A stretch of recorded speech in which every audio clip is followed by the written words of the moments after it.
Pemilihan Kepala Daerah Serentak 2020 digelar di 270 daerah, di 9 provinsi, 224 kabupaten, dan 37 kota pada 9 Desember 2020 menjadi ajang pesta demokrasi yang rentan terjadi konflik. Beragam kasus tindak pidana pemilihan serentak kerap terjadi, dari mulai tahap pencalonan, tahap pemungutan suara, hingga tahap rekapitulasi suara. Jika Anda mengalami atau mengetahui kasus tindak pidana pemilihan, Anda dapat menyampaikan dugaan tindak pidana pemilihan ke Sentra Gakumdu di kantor Bawaslu seluruh daerah yang menggelar pemilihan serentak. Sentra Gakumdu memiliki kewenangan untuk mengumpulkan dan mendalami bukti-bukti pelanggaran, memverifikasi, dan mengidentifikasi. Sentra Gakumdu diatur dalam peraturan bersama antara Ketua Badan Pengawas Pemilu, Kepala Kepolisian RI, dan Jaksa Agung RI. Di tengah adaptasi kebiasaan baru, pelayanan yang dilakukan Sentra Gakumdu tetap maksimal dengan mengikuti protokol kesehatan. Pelapor wajib menggunakan masker, melakukan cek suhu tubuh, mencuci tangan, membatasi jumlah pelapor dan saksi, serta menjaga jarak. Pelapor membawa laporan tindak pidana pemilihan ke kantor Bawaslu setempat. Pengawas pemilihan menerima laporan atau temuan dugaan tindak pidana pemilihan. Penyidik dan jaksa yang tergabung dalam Sentra Gakumdu mendampingi petugas Bawaslu Provinsi atau petugas Bawaslu Kabupaten Kota. Pengawas pemilihan membuat laporan atau temuan dari pelapor. Pelapor diberikan surat tanda penerimaan laporan. Setelah laporan diterima, pengawas pemilihan bersama penyidik dan jaksa melakukan klarifikasi terhadap pelapor dan saksi yang hadir. Penyidik tindak pidana pemilihan melakukan penyelidikan setelah Bawaslu Provinsi, Bawaslu Kabupaten Kota mengeluarkan surat perintah tugas untuk melaksanakan penyelidikan. Pengawas pemilihan bersama penyidik dan jaksa melakukan pembahasan pertama, paling lama 1 kali 24 jam sejak laporan diterima oleh pengawas pemilihan. Pembahasan pertama dipimpin oleh Ketua Koordinator Sentra Gakumdu di setiap tingkatan Bawaslu, Provinsi, Kabupaten, Kota. Hasil pembahasan pertama dituangkan dalam berita acara pembahasan yang ditandatangani oleh pengawas pemilihan, penyidik, dan jaksa.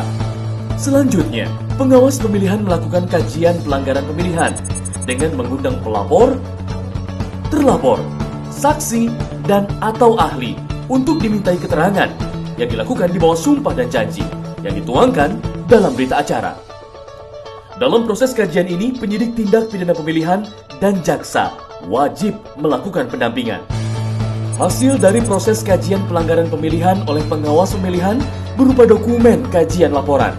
Setelah melakukan penyelidikan, penyidik tindak pidana pemilihan membuat laporan hasil penyelidikan. Sentra Gakumdu melakukan pembahasan kedua, paling lambat 5 hari sejak laporan diterima pengawas pemilihan. Pembahasan kedua dipimpin oleh Ketua Koordinator Sentra Gakumdu untuk menentukan laporan atau temuan masuk dalam dugaan tindak pidana pemilihan atau tidak dengan didukung minimal 2 alat bukti.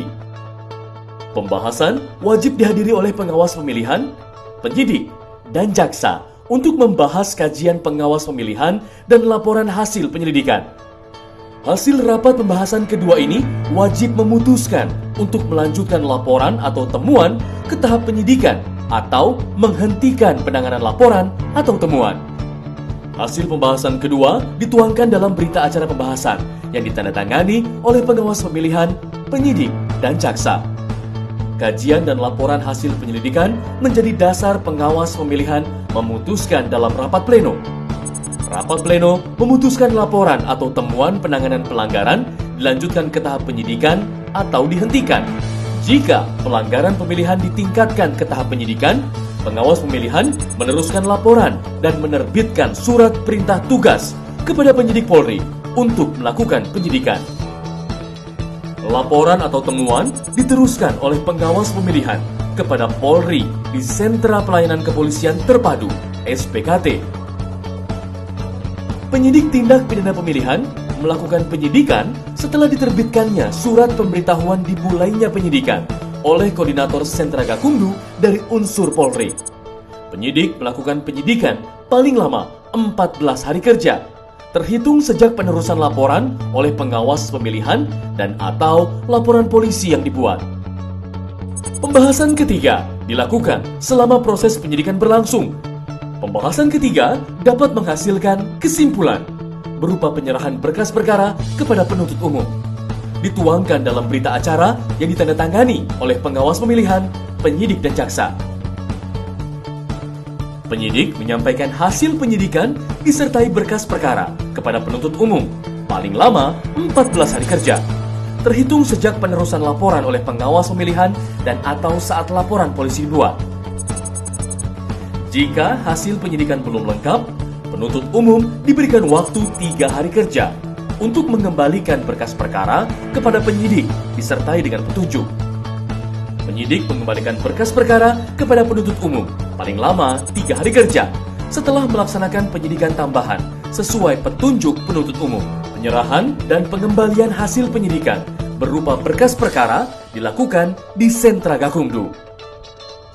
Selanjutnya, penuntut umum membuat rencana dakwaan yang ditandatangani oleh Gakumdu dari unsur kejaksaan sebagai pertimbangan pemberian P21. Setelah berkas dinyatakan lengkap, jaksa mengeluarkan P21. Selanjutnya, berkas perkara beserta surat dakwaan dilimpahkan ke pengadilan negeri paling lama 5 hari kerja. Dalam masa adaptasi kebiasaan baru akibat pandemi COVID-19, persidangan digelar secara jarak jauh atau menggunakan media daring.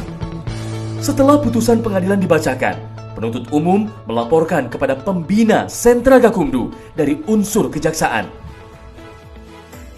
Sentra Gakumdu melakukan pembahasan paling lama 1 kali 24 jam setelah putusan pengadilan dibacakan untuk menentukan upaya hukum menindaklanjuti putusan pengadilan. Penuntut umum mengajukan banding dan memori banding paling lama 3 hari setelah pembacaan putusan. Sentra Gakumdu berkomitmen menyelesaikan penanganan perkara tindak pidana pemilihan dengan penegakan hukum yang jujur dan adil, serta menjamin sepenuhnya penerapan prinsip demokrasi